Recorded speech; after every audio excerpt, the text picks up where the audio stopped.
Okay, so in this project we will building the treasure chest. So इस project के लिए हमारे पास हमने दो चेस्ट बनाई हैं, जिसको हम रन करेंगे। ठीक है। uh, तो अब हम क्या करेंगे कि एक प्रॉम्प्ट में हम ट्रेजर चेस्ट प्रिंट करा देंगे। ठीक है, ट्रेजर चेस्ट। और इसमें हम नीचे प्रिंट कर देंगे कोई भी प्रॉम्प्ट के हेलो टेस्ट की। ठीक है। इसको हम रन कर देते हैं, तो इस तरह से हमारा प्रॉम्प्ट प्रिंट होगा। अब हमने क्या करना है, हमने यूजर से पोजीशन लेनी है। Position is equals to input. ठीक है, और इससे हम पूछ लेंगे यूजर से कि वांट टू गो लेफ्ट। ठीक है, और राइट। ठीक है, और इस पोजीशन के बेसिस पे if position is equals to left. ठीक है, और कुछ होगा। अगर वो पोजीशन लेफ्ट पिक करता है यूजर, तो उसके साथ क्या होगा। अगर वो राइट या उसके अलावा कुछ पिक करता है, तो फिर हम गेम ओवर प्रिंट करा देंगे। ठीक है, सो इसको रन करते हैं, इसको आगे वर्क करते हैं इस पर। ठीक है। ओके, सो अब हमें क्या करना है कि अगर यूजर लेफ्ट पिक करता है, तो हम उससे फिर फर्दर पूछेंगे कि उसने आगे किधर जाना है। ठीक है, सो बेसिकली इस गेम का आइडिया क्या है कि एक यूजर है, वो ये गेम प्ले करेगा, और उसके सामने कुछ पाथ्स आएंगे, कुछ गेट्स आएंगे, कुछ रोड्स आएंगे, जिसको कंसिडर करते हुए यूजर अपनी डायरेक्शंस लेगा, वो जहां जाना चाहता है वो वहां पे जाएगा। और उसी के बेसिस पे फिर हम प्रेडिक्ट करेंगे कि वो गेम हार रहा है या जीत रहा है। ठीक है, तो हमने इफ एल्स के थ्रू ये गेम डिजाइन करना है। आगे आहिस्ता आहिस्ता फिर हम अपने लेवल को एडवांस करेंगे, डिक्शनरीज लिस्ट, और फिर इसी तरह से हम लोग एडवांस प्रोजेक्ट्स बनाते रहेंगे। ओके, सो नेक्स्ट थिंग हमें क्या करनी है कि हमने लेफ्ट राइट जैसे उससे पूछा। अब फॉर सपोज हमारे पास जो दूसरा, अगर यूजर ने लेफ्ट पिक किया, तो अब हमें क्या करना है, उससे हमें दूसरी चीज पूछनी है कि वांट टू स्विम। ठीक है, तो उसके लिए हम एस लिख देंगे, ज्यादा बड़े प्रॉम्प्ट्स लिखने की जरूरत नहीं है। और वेट। ठीक है, या उसे वेट करना है या उसे स्विम करना है। ठीक है, फॉर सपोज वो यूजर ट्रेजर चेस्ट पे गया था, ट्रेजर आइलैंड पे, और उसको अब एक जगह नजर आई है। उस पे उसको इनपुट लेंगे हम कि उसको स्विमिंग करनी है या वेट करना है। तो अगर वो यूजर वेट करता है, ठीक है, तो हम उसे फर्दर गेम के अंदर आगे लेके जाएंगे। एल्स में हम उसको क्या करेंगे, फिर से प्रिंट कर देंगे गेम ओवर। ठीक है, या हम, ठीक है, तो इसमें हम लोग इस एल्स में हम लोग गेम ओवर कर देंगे। ठीक है, once again। अब अगर उसने वेट पिक किया, तो हम दोबारा से यूजर से पोजीशन लेंगे, अब उसकी जो न्यू पोजीशन होगी। ठीक है, सो नेक्स्ट पोजीशन यूजर्स की क्या हो सकती है। अब उसके पास सपोज कर लेंगे उसने अगर वेट किया था, तो उसके पास अब कुछ डोर्स आएंगे। तो हम कह सकते हैं which door you want to open. ठीक है, अब डोर्स में हमारे पास चॉइसेस होंगी। हम आर रेड, ठीक है, और ब्लू बी, और येलो वाई कर देते हैं। ठीक है, जैसे यूजर ये पिक करेगा, तो इसमें हम कुछ कंडीशंस लगा देंगे, जो कि मुझे यहाँ पे प्रेडिक्ट भी होके आ रही है, बट मैं इसको इस तरह से भी लिख सकता हूँ कि if position is equal to red when just print होगा, मतलब मैंने रेड चूज किया। या हम ये कर सकते हैं कि हम रेड पे प्रिंट करा दें कि अगर डोर रेड खुला, तो हम लिख सकते हैं बर्न बाय फायर। ठीक है, अगर उसने ब्लू पिक किया, तो हम लिख सकते हैं ईटन बाय बीस्ट्स। ठीक है, और अगर उसने in case yellow door pick किया, ठीक है, तो क्योंकि रेड ब्लू और एल्स में मैं येलो सपोज कर रहा हूँ, क्योंकि वो येलो ही ओपन करेगा, फिर सपोज कर सकते हैं इधर हम। तो हम कह देंगे यू विन। ठीक है, और हम अपना प्रिंट करा देंगे विनिंग चेस्ट। ठीक है, इसको रन करते हैं।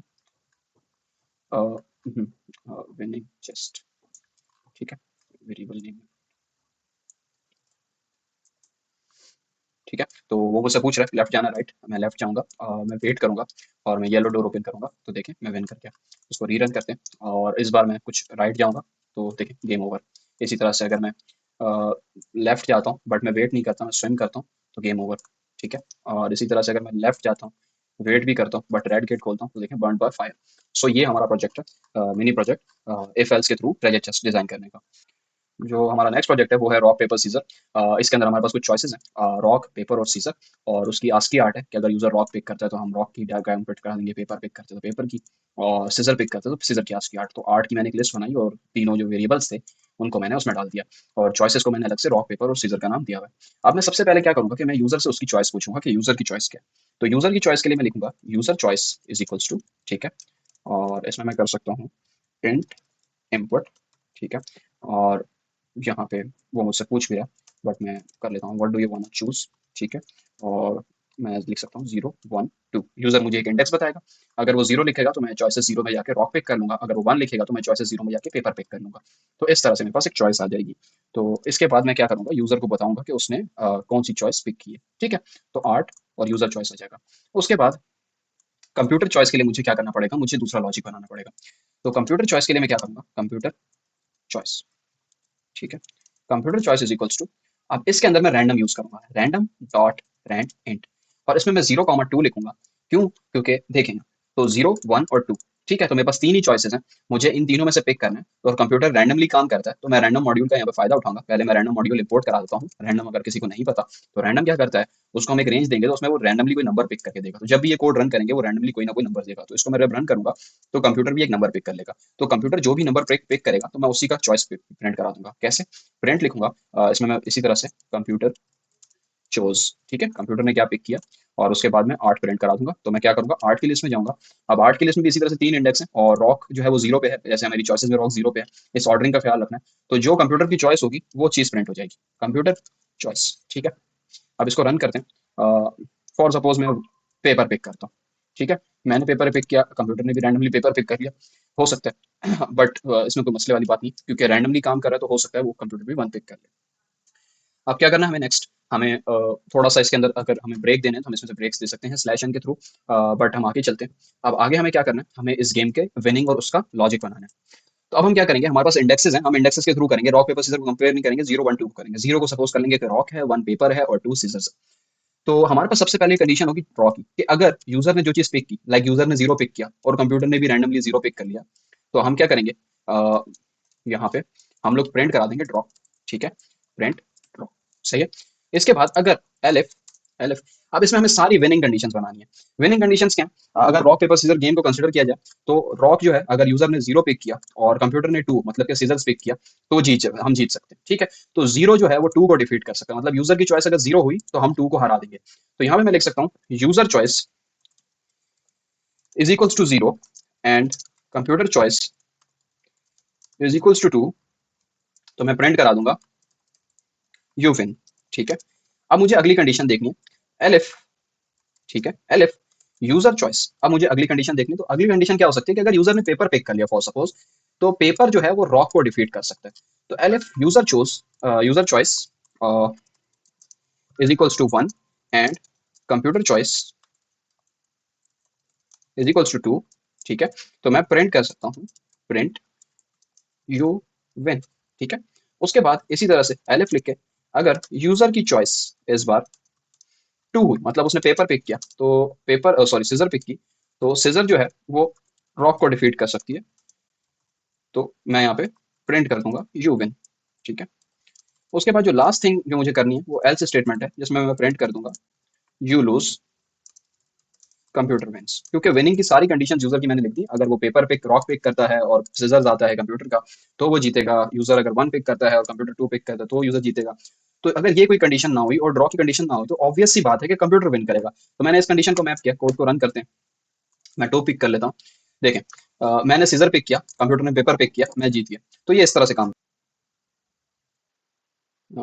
अब हमें जो हमारा नेक्स्ट प्रोजेक्ट है, वो पासवर्ड जनरेटर है, जिसके अंदर में पासवर्ड जनरेट करना है। तो उसके लिए मेरे पास रैंडम का मॉड्यूल है अल्फाबेट्स के लिए। सो इसके अंदर क्या करना है मुझे, कि मुझे सबसे पहले 3 लिस्ट बनानी है। अल्फाबेट्स मेरे पास हो जाएंगे ए से लेकर जेड तक, कैपिटल स्मॉल में, क्योंकि जैसे आप लोगों ने गूगल में देखा होगा कि गूगल पे जब हम कोई अकाउंट क्रिएट करते हैं तो वो अपनी तरफ से कह रहा होता है सजेस्ट अ स्ट्रॉन्ग पासवर्ड, और वो फिर कुछ स्ट्रॉन्ग पासवर्ड सजेस्ट करता है। तो पासवर्ड में बेसिकली कैरेक्टर्स क्या हो सकते हैं, ए से लेकर जेड तक हो सकते हैं स्मॉल और कैपिटल में। नंबर्स 0 से 9 तक हो सकते हैं, उन्हीं की कॉम्बिनेशन से फिर multiple numbers, 2 digit number, 3 digit number, ये सब बनते हैं। स्पेशल सिंबल्स बहुत ज्यादा हो सकते हैं, बट मैंने ज्यादा नहीं रखे, क्योंकि ये भी हमारे लिए फिजिबल होंगे, तो सही है, ये भी इतने नंबर्स भी हमारे लिए सही। ठीक। इस प्रोजेक्ट में सबसे पहले हमें क्या करना है, कि हमें सबसे पहले यूजर से पूछना है कि उसके पासवर्ड में अल्फाबेट्स कितने होने चाहिए। तो इसमें हम इंट के फॉर्म में उससे इनपुट ले लेंगे, ठीक है। इनपुट के तौर पे हम उससे पूछ लेंगे नंबर ऑफ अल्फाबेट्स, ठीक है। इसी तरह से नंबर ऑफ नंबर्स के लिए हम लोग उससे पूछ लेंगे कि उसे कितने नंबर्स चाहिए अपने पासवर्ड में। तो नंबर ऑफ नंबर्स और सिंबल्स उसे कितने चाहिए अपने पासवर्ड में, तो हम वो पूछ लेंगे। इसके बाद हम क्या करेंगे, एक लिस्ट बनाएंगे पासवर्ड की। Password is equals to empty list हम सपोज कर लेंगे, और फिर हम लूप थ्रू करेंगे for I in range of 0 comma number of alphabets, ठीक है।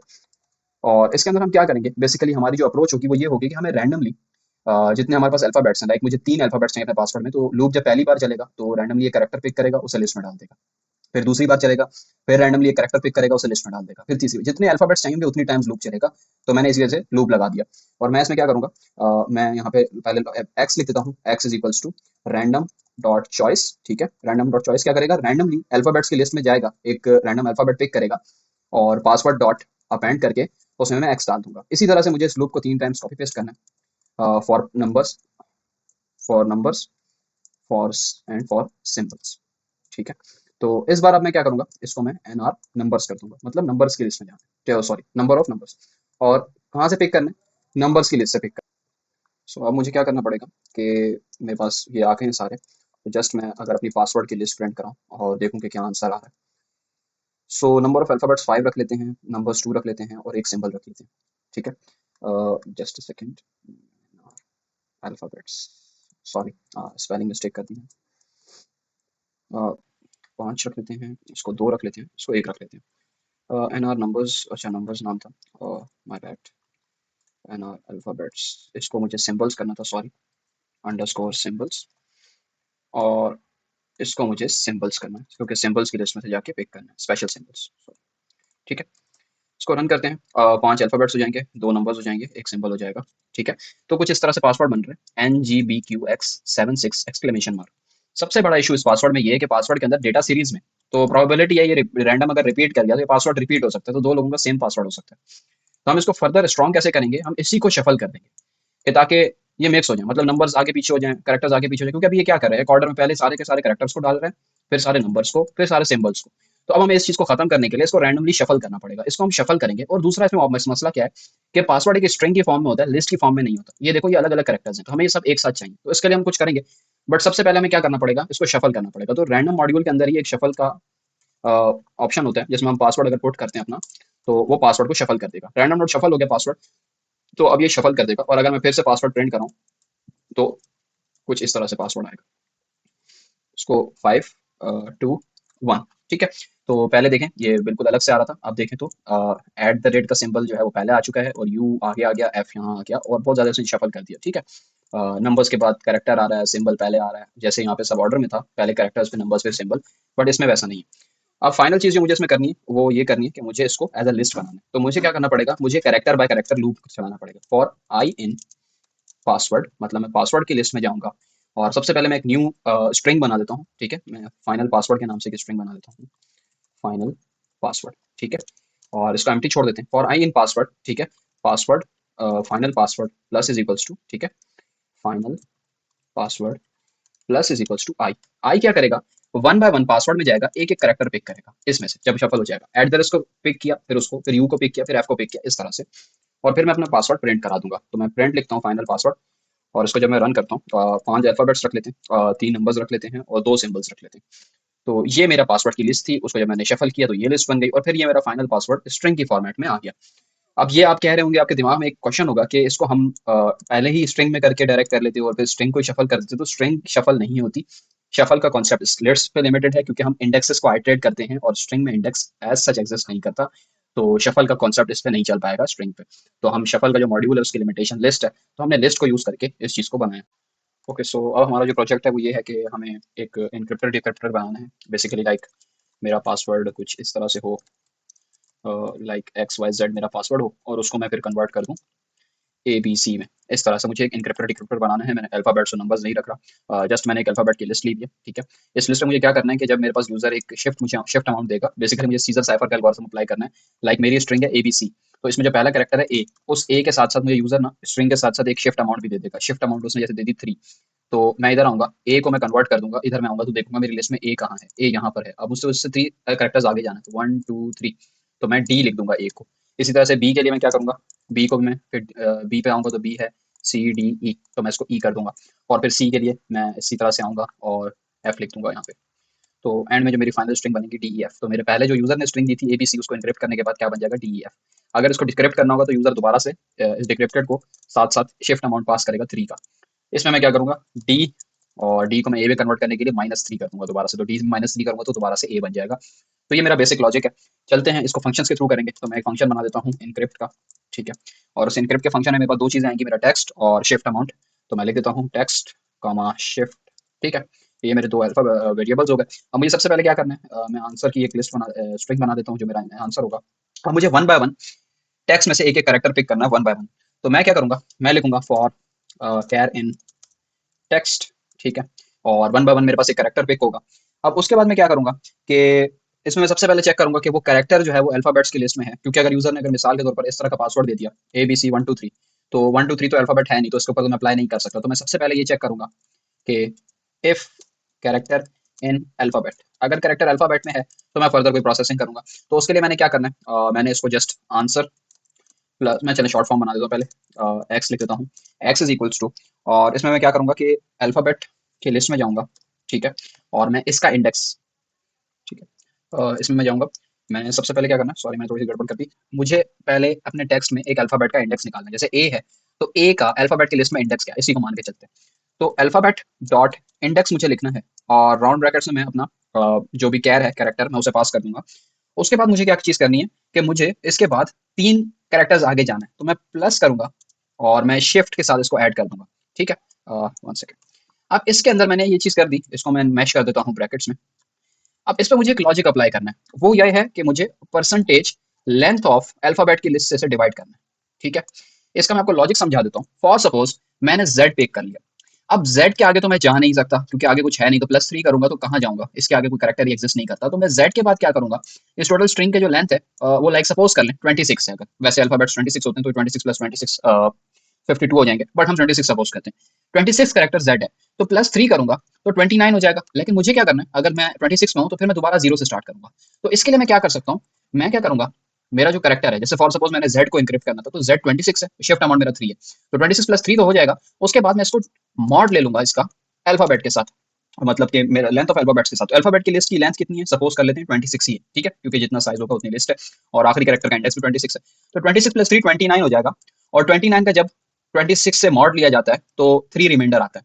तो बेसिकली मैं किस इंडेक्स पे चला जाऊंगा, 3 पे, और 3 पे क्या है, सी। तो अगर मेरे को z को इंक्रिप्ट करना होगा तो कैपिटल सी आ जाएगा। तो ये बेसिकली मेरे पास लॉजिक होगा। सेम इसके लिए भी कर सकते हैं, अगर y आ गया और y के आगे फिर 3 कैरेक्टर्स आगे जाएंगे तो कुछ भी नहीं बचा। तो उसके लिए मैं एक मॉड लगा रहा हूँ कि ताकि जो इंडेक्स मेरे पास आए इसको मैं पोजीशन लिख देता हूँ, आसानी के लिए कि मुझे किस पोजीशन पे जाना है और किस पोजीशन से मुझे कैरेक्टर उठाना है, ठीक है। तो इसको मैं लेके और वो कर दूंगा। उसके बाद मुझे क्या करना है, फाइनल चीज जो मैंने आंसर का वो बनाया है उसमें प्लस इज इक्वल्स टू करना है, अल्फाबेट की लिस्ट में जाना है, और उस इंडेक्स में मुझे कैरेक्टर को अल्फाबेट को पिक करना है। लाइक मेरे पास ए है, ए के अंदर +3 किया, तो फॉर सपोज ए 0 पे है, सपोज कर लेते हैं, +3 किया तो आंसर जो आएगा वो 3 आएगा, और 3 का जब 26 से मॉड लिया जाएगा, सपोज कर लेते हैं, तो 3 ही बचेगा, क्योंकि अगर नंबर उससे छोटा है तो रिमाइंडर वही नंबर होता है डायरेक्ट। लाइक 5 को 10 से डिवाइड करें तो रिमाइंडर 5 ही बचेगा, 6 को 10 से डिवाइड करें तो रिमाइंडर 6 ही बचेगा, क्योंकि वो उससे छोटे हैं तो उसके टेबल में नहीं आ सकते।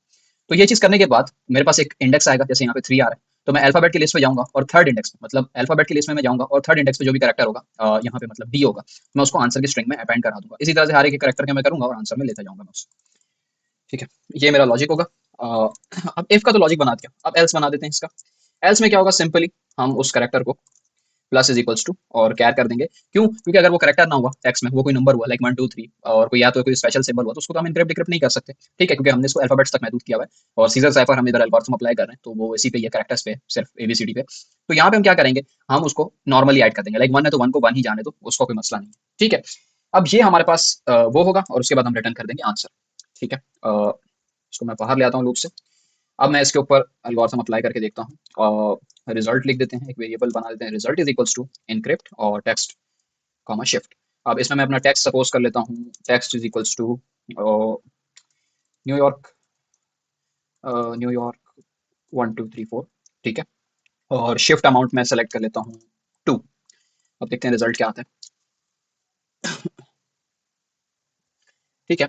छोटा सा एरर आ रहा है, इधर हमने नेमिंग मसला कर दिया, अल्फाबेट कर देते हैं इसे।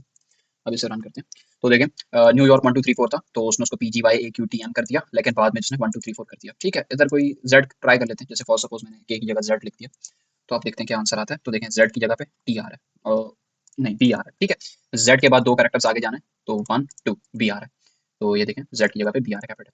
तो ये इस तरह से काम करता है। अब इंक्रिप्शन का तो मैंने लॉजिक बना दिया। डिक्रिप्शन कैसे होगी, इंक्रिप्शन डिक्रिप्शन का फायदा क्या है, सिंपल सी चीज है, अगर मैं इंक्रिप्ट कर रहा हूँ किसी चीज को, उसको मुझे डिक्रिप्ट करना है, तो मुझे की चाहिए होगी कि मैंने कितनी शिफ्ट अमाउंट से इसको किया था। अब शिफ्ट अमाउंट 0 से लेकर साइज ऑफ द अल्फाबेट तक होती है, 26 तक जैसे है, तो मुझे शिफ्ट अमाउंट का पता होना चाहिए। तो ये तो खैर बहुत बेसिक एल्गोरिथम है, तो इसमें हम बेसिक कर रहे हैं, वरना तो बहुत एडवांस लेवल के भी होते हैं। बट बेसिक लेवल पे भी देखा जाए तो इनक्रिप्ट को खोलने के लिए, अब इस की को मुझे दोबारा से मुझे पता कराना है कि ये आंसर क्या था बेसिकली, तो मुझे ये चीज चाहिए। तो ये चीज चाहिए, जानने के लिए मुझे शिफ्ट अमाउंट चाहिए कि शिफ्ट कितने मैंने कैरेक्टर्स उसे शिफ्ट किया था। तो मैंने जैसे आपको पहले बताया था, मुझे जस्ट इसी चीज को रेप्लिकेट करना है, पर इसमें मुझे माइनस करना पड़ेगा, कि ताकि मैं अब न्यू जो मेरी स्ट्रिंग होगी, जो मिसाल के तौर पर ये मेरी PGY है, इसको मैं पास करूंगा फंक्शन में, और मैं फिर माइनस करूंगा शिफ्ट अमाउंट के साथ, तो मैं दोबारा से ओरिजिनल कैरेक्टर्स की तरफ चला जाऊंगा। तो फंक्शन का नाम रख देते हैं डिक्रिप्ट, ठीक है, और आंसर इधर मैं माइनस कर देता हूँ, और वेरिएबल अगर चेंज करना हो तो चेंज कर लीजिएगा, बट कोई मसला नहीं।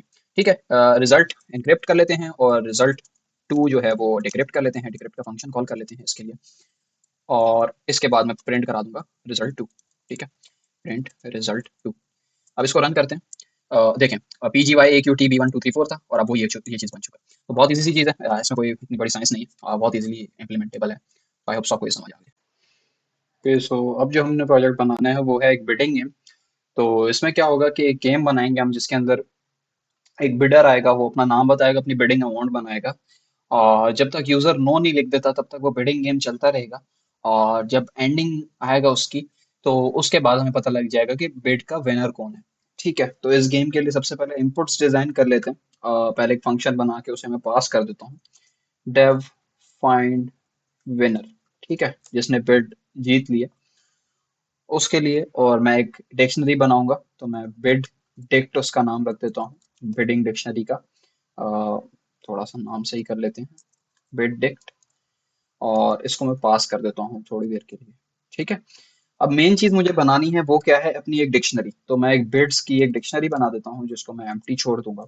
इसके बाद अब मैं क्या करूंगा कि मैं यूजर से इनपुट लूंगा, पर उसके लिए मुझे एक चीज करनी है। सबसे पहले मुझे एक ऐसा वेरिएबल बनाना पड़ेगा जो जब तक ट्रू हो बिडिंग चलती रहेगी, और जैसे यूजर कोई ऐसा वर्ड टाइप करेगा ना, जिस जैसे नो उसने लिख दिया, तो मैं उसको फॉल्स करूंगा और लूप को तोड़ दूंगा।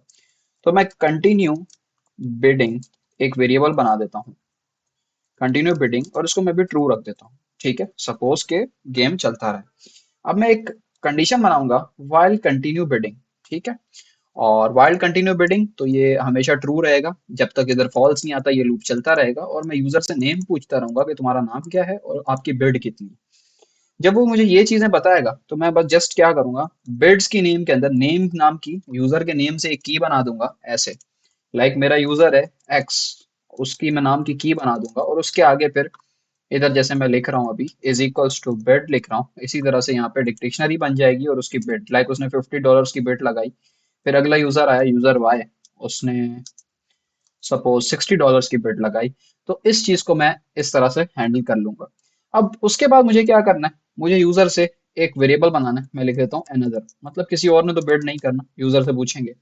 तो यूजर मुझे बताएगा तो मैं इनपुट ले लेता हूँ, और इसको इसी तरह से जैसे ही सजेशन आ रही है इसको यूं लिख देते हैं। तो ये चीज हो जाएगी कि टाइप यस और नो। तो अगर अनदर की वैल्यू नो है तो मैं क्या करूंगा, कंटिन्यू बिडिंग को फॉल्स कर दूंगा। कंटिन्यू बिडिंग, ये जो मेरा वेरिएबल है इसको मैं फॉल्स कर दूंगा, इज इक्वल्स टू फॉल्स। और उसके बाद मैं क्या करूंगा, लूप से बाहर आके लूप से बाहर आके मैं एक वेरिएबल बना दूंगा, winner is equals to find winner. जो मेरा फंक्शन है फाइंड विनर का, उसे मैं कॉल करूंगा और प्रिंट करा दूंगा कि उस विनर का नाम क्या है और उसने कितने की बिड लगाई थी। तो बिड्स की डिक्शनरी में जाके मैं विनर का नाम लिखूंगा। तो उसकी की से मतलब मैं जैसे लिखूं, जैसे मेरे पास यूजर है एक्स और उसकी $50 है बिड। तो अगर मैं बिड्स एक्स लिखूंगा तो ऑटोमेटिकली उसकी वैल्यू प्रिंट हो जाएगी, की वैल्यू। डिक्शनरीज कुछ इस तरह से काम करती हैं। इसके इस प्रोजेक्ट के लिए आपको डिक्शनरीज का आइडिया होना चाहिए। अब इधर चलते हैं, फाइंड विनर के फंक्शन पे काम करते हैं। तो सपोज कर लेते हैं कि हाईएस्ट बिड जो है ना वो जीरो है, क्योंकि बिड जो है वो नेगेटिव डॉलर्स में तो नहीं हो सकती, और मिनिमम टू मिनिमम जीरो हो सकती है। विनर मेरा अभी तक मुझे पता नहीं। ठीक है, तो मैं इसको यूं रख देता हूँ। अब मुझे इससे आगे क्या करना है, मुझे डिक्शनरी में जाना है, एक एक बिडर को पिक करना है, और फिर उस बिडर की अमाउंट को हाईएस्ट बिड से कंपेयर करना है। जिस बिडर की अमाउंट हाईएस्ट बिड पे सबसे ज्यादा हुई, मैं उसी बिडर को कंसिडर करूंगा। अब इसके लिए मैं क्या करता हूँ, डिक्शनरी में आइटरेट कैसे करते हैं ये चीज देख लेते हैं। फॉर बिडर, ठीक है, इन बिड डिक्ट। ठीक है, ये सारा सजेशन आ जाता है, बट खैर है, कोई मसला नहीं। तो मैं बिडर के अंदर बिड डिक्ट में जाऊंगा, बिड डिक्ट जो मेरी डिक्शनरी है, और उसके अंदर से मैं क्या करूंगा, पहले बिड अमाउंट पिक करूंगा उस बिडर की, लाइक बिडर एक्स। ठीक है, ये क्या करेगा, ये की एक्सेस कर लेगा। इधर एक छोटा सा हम लोग रिप्रेजेंटेशन बना लेते हैं ताकि हमें काम में आसानी हो। मैं इसको 50 कर देता हूँ, और इसको मैं y को 60 कर देता हूँ। अब कभी भी क्या होगा, अगर मैं बिडर लिखूंगा इन बिड डिक्ट तो ये लोड हो जाएगा। और इसके बाद मैं अमाउंट एक्सेस करने के लिए जस्ट मैं क्या करूंगा, बिडिंग डिक्शनरी में जाऊंगा और उस बिडर का नाम लिख दूंगा। असल में बिडर के अंदर ये चीज लोड होगी की, तो बिडर का मतलब नेम लोड हो रहा है एक तरह से। तो अमाउंट के लिए मैं क्या करूंगा, बिड अमाउंट मैं लूंगा इज इक्वल्स टू बिडर में जाऊंगा, ठीक है, बिड डिक्ट में, ठीक है, बिड डिक्ट नहीं आ रही, चलें सही। बिड डिक्ट में मैं जाऊंगा और मैं बिडर का नाम लिख दूंगा। बिडर का नाम लिखूंगा तो उसकी अमाउंट लोड हो जाएगी। और फिर मैं इफ की एक कंडीशन लगाऊंगा कि इफ उस बिडर की अमाउंट ग्रेटर देन है हाईएस्ट बिड से, जो हमने बिड प्लेस किया, तो हाईएस्ट बिड में बिड अमाउंट कर दूंगा और उस इंस्टेंस के लिए मैं बिडर को विनर कंसिडर कर दूंगा। इसको ड्राई रन करते हैं। फॉर सपोज पहली आइट्रेशन में यूजर एक्स आया, तो यूजर एक्स जो आया वो यहाँ पे लोड होगा एक्स, और फिर हम चेक करेंगे एक्स ने कितने डॉलर्स की बिड लगाई है, तो एक्स ने $50 की लगाई है। तो क्या 50 जीरो से बड़ा है? बिल्कुल बड़ा है, तो हाईएस्ट बिड की वैल्यू 50 हो जाएगी और विनर एक्स हो जाएगा। लेकिन अभी हमने आंसर रिटर्न नहीं करना, लूप पूरा रन होगा। लूप दोबारा से आएगा अगले वैल्यू पे, अगली वैल्यू है वाई। तो वाई पे हमारा जो बिडर है वो वाई है, उसकी अमाउंट कितनी है? 60। 60 लोड हो जाएगी। अब हाईएस्ट बिड चेंज होके क्या हो चुकी है? $50 हो चुकी है। तो क्या 60 50 से बड़ा है? तो बिल्कुल बड़ा है, तो हम हाईएस्ट बिड को 60 कर देंगे और विनर हमारा वाई हो जाएगा। सपोज कर लेते हैं फिर अगला एक नंबर आता है जेड, एक और यूजर है जेड, उसके $30 हैं। तो वो 30 यहाँ पे आएगा, जेड लोड होगा, उसकी बिड अमाउंट 30 लोड होगी। हाईएस्ट बिड जो है अब चेंज होकर 60 हो चुकी है और विनर अभी हमने टेम्पोररी तौर पे वाई को कंसिडर कर लिया। अगर वो वाई आता है और जेड आता है, जेड की बिड जो है वो 30 है, तो यहाँ पे हाई बिड अमाउंट की जगह 30 आएगा। और हम चेक करेंगे हाईएस्ट बिड हमारे पास जो है वो 60 है। तो क्या 30 60 से बड़ा होता है? तो नहीं होता, तो ये इफ की कंडीशन रन नहीं होगी। फिर उसके बाद अगर डिक्शनरी कंप्लीट हो चुकी है, मतलब आगे कोई यूजर नहीं है, तो जिस बंदे ने हाईएस्ट बिड लगाई होगी उसका नाम भी हमारे पास है और उसकी अमाउंट भी हमारे पास है। हम जस्ट उस विनर का नेम रिटर्न कर देंगे, हमें अमाउंट से कुछ नहीं करना। हमें अमाउंट से बस लॉजिक बनाना है कि विनर कैसे पकड़ना है। विनर का नेम मैं पास करूंगा, उसके बाद मैं विनर का नाम प्रिंट करा दूंगा और बिड ऑफ बिड्स की डिक्शनरी में जाके विनर का नाम डालूंगा तो ऑटोमेटिकली उसके पैसे मिल जाएंगे। तो इसको रन करते हैं। बिडर मेरा पहला एक्स है और उसकी अमाउंट 100 कंसिडर कर लेते हैं। Yes I want to play. और उसके बाद मेरा जो अगला बिडर है वो वाई होगा। अमाउंट सपोज कर लेते हैं 45। और यस, मैं 3 बिडर्स रख लेता हूँ। अगला मेरा यूजर है जेड, और जेड की बिडिंग अमाउंट सपोज 140 कंसिडर कर लेते हैं और नो लिख देता हूँ, मुझे फर्दर प्ले नहीं करना। तो देखें, $140 हाईएस्ट बिड जो है वो इसने लगाई थी, तो $140 के साथ विनर जो है वो जेड है। आई होप सो ये आपको समझ आ गया हो डिक्शनरीज का कॉन्सेप्ट ग्रेस्प करने के लिए और फंक्शंस को ग्रेस्प करने के लिए ये बहुत अच्छा बेसिक प्रोजेक्ट है।